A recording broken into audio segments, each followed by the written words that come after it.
บายดีพ่อแม่ผู้ปกครองทุกท่านมื้อนี้ข้าพเจ้าฮัสสวรรค์แฮมนี้หรือครูเซงขอมานำเสนอวิธีเลี้ยงลูกให้ฉลาดบทที่2หัวข้อของบทที่2ก็คืออัศริยะสร้างได้โดยความหักซึ่งต่อจากบทที่บทที่ว่าถึงความหักการย่อมย่อและการยอมหับข้าพเจ้ามีคำถามอยู่1คำถาม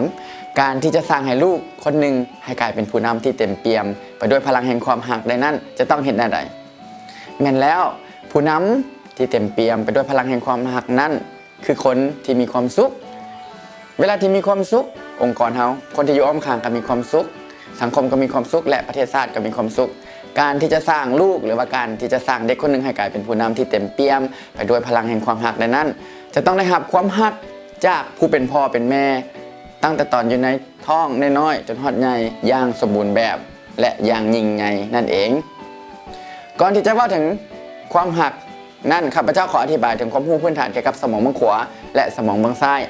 มนุษย์เรามีสมองสองข้างก็คือสมองเบื้องขวาและสมองเบื้องซ้ายสมองเบื้องขวาใช้ไว้คิดค้นประดิษฐ์คิดสร้างสิ่งใหม่ๆใช้ไว้จินตนาการใช้ไว้จื้อจำได้ไวใช้ไว้จื้อจำได้หลายและจื้อจำแบบบ่ลืมพร้อมเดียวกันนี้สมองเบื้องขวายังเป็นสมองแห่งความหักและก็เป็นสมองที่อัจฉริยะเฮ็ดได้หลายอย่างสมองเบื้องซ้ายก็สำคัญเช่นเดียวกันสมองเบื้องซ้ายใช้ไว้วิเคราะห์เหตุผลวิเคราะห์ทฤษฎีใช้ไว้ปากเว้าเรียนรู้ภาษาต่างๆซึ่งถ้าว่าเราฝึกสมองสองข้างให้ดุลเดียงกันแล้วเด็กหรือว่าผู้ใหญ่คนนั้นจะกลายเป็นคนที่ฉลาดนั่นเองการที่จะสร้างให้เด็กคนหนึ่งเต็มเปี่ยมไปด้วยพลังแห่งความหักได้นั้นจะต้องมี4อย่างพ่อแม่จะต้องปฏิบัติกับลูก4อย่างทุกๆมื้อถ้าท่านปฏิบัติได้หลายสำใดยิ่งดีสำนั้นข้อที่1ก็คือการยิ้มให้ลูกทุกๆมื้อพวกท่านยิ้มให้ลูกเพียงพอแล้วหรือยังยิ้มให้ลูกได้หลายเท่าใดยิ่งดีข้อที่2ก็คือการบ่ต้องหงุดหงิดกับลูกบ่ใจให้กับลูกล้มกับลูกแบบเบิกบานมวลซืน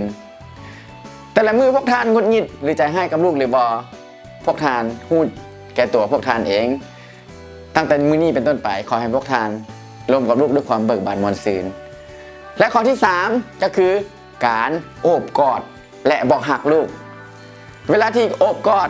จะต้องได้บอก